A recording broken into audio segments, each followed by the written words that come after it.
Hello everyone. Now we are going to discuss the next topic, that is longitudinal vibration.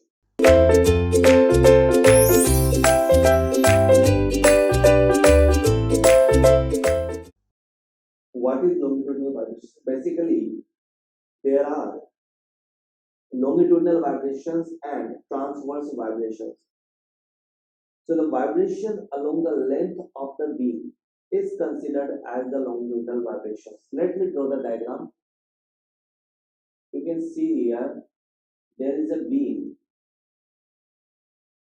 There is a beam which are having some properties like area, length, and Young modulus, and the mass is going to be attached with this beam.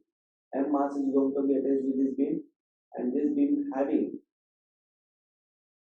it is going to be fixed here. It is having some area and the length and the Young's modulus E.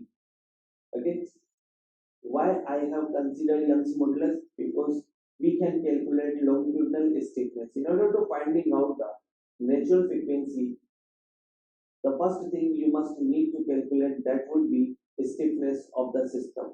Okay, it may be longitudinal vibrations, so there will be a longitudinal stiffness. We have seen in the last topic torsional vibrations that we have calculated that torsional stiffness. So like that we have required stiffness. Okay, according to the system. Okay, it is a longitudinal vibration, so we must have to write down the definitions of the longitudinal vibration. That is the vibration along the length of the beam. The vibration along the vibration along the length of the beam. The vibration along the length of the beam is known as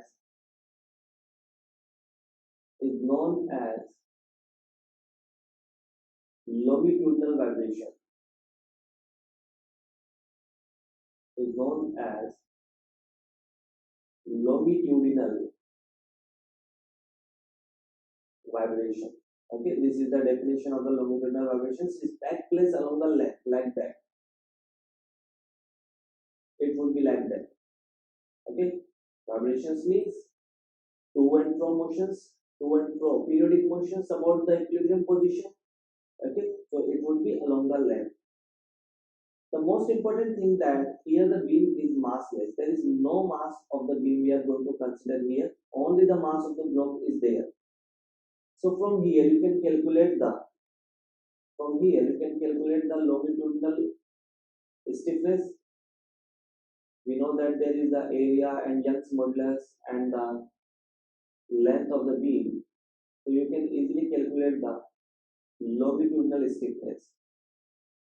So how can we calculate the longitudinal stiffness? What would be the formula of the longitudinal stiffness? So longitudinal stiffness as would be equal to area multiply Young's modulus upon the length of the beam, AE upon L.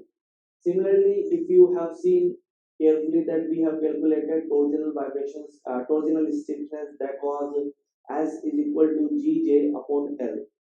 Okay, where G is the shear modulus and J is the polar moment of inertia of the shaft and length of the shaft would be L. Similarly, in the beam, there will be Young's modulus E and there will be an area and there will be a length of the beam. Okay, so it would be the longitudinal stiffness, and you just have to apply the formula of the natural frequency, that would be omega n is equal to under root of S upon M. You just have to put that value here and you will get AE upon N into L. So you can see here that omega n, that means the natural frequency of the vibration, is directly proportional to the area and the Young's modulus, and it is inversely proportional to the mass of the block and the length of the beam. Okay, but if there are a number of beam, what would be the formula for finding out the longitudinal stiffness? That means there may be a number of beams. It is possible. It is It may be the parallel connection, it may be the series connections, you know all very well, like the spring. So I'm just going to consider that there are more than one beam, that means there are two beams I'm going to consider here, and where mass is going to be attached between them. This is M mass. So two beams are attached with a mass like that. You can see carefully here. This is the parallel connections because longitudinal vibrations mean the vibrations take place along the length of the beam. So equal deflections will be there. So that means it is the parallel connections. Again, like you have seen in the spring, that is the parallel connections. So this is a beam 1 and this is beam 2. Okay, it is having area A1, Young's modulus E1 or length L1. Similarly, it is having area A2, E2 and L2 is the length of it. It may be same, but here I am going to consider it. Okay. So if there is a one beam, that means first beam, you can calculate the longitudinal stiffness for the first beam, that would be A1 E1 upon L1. Similarly, you can calculate the longitudinal stiffness for second beam, that would be A2 E2 upon L2. And what would be the longitudinal stiffness of full system? Because the system is parallel connection. So equivalent longitudinal stiffness would be S would be equal to S1 plus S2. Why I am doing here S1 plus S2? Because it is a parallel connection. This is not the way only for calculate the longitudinal stiffness. I am applying S1 plus S2 because this is a parallel connection. If it was a series connection, we have to apply the different formula. You all know what is the formula for the series connections. Okay, that is 1 upon S is equal to 1 upon S1 plus 1 upon S2. But since it is a parallel connections, we have to apply this formula. And this is the natural frequency. You all know that you just have to apply the omega n is equal to root of S by m.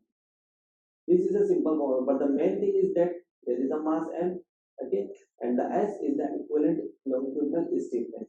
First, you have to calculate the longitudinal stiffness. Then you just have to apply this formula in order to finding out the natural frequency in radian per second. This is in radian per second. If the frequency is as in the hertz, then you just have to apply the formula of hertz. That means omega is equal to 2 pi f. Okay, where f is denoted as the frequency in hertz. So that was the longitudinal vibrations. I hope you will understand this complete procedure. Okay, wherever you see there is a massless beam and which is going to be attached with a mass, so it would having area and the Young's modulus and the length of the beam. So first you have to calculate the longitudinal stiffness and then you can calculate the natural frequency of the vibration. And another possibility is that if there are a number of beams which are going to be attached with the mass, there may be a equivalent longitudinal stiffness, and you have seen that procedure. So I hope you will understand this complete topic. Thank you.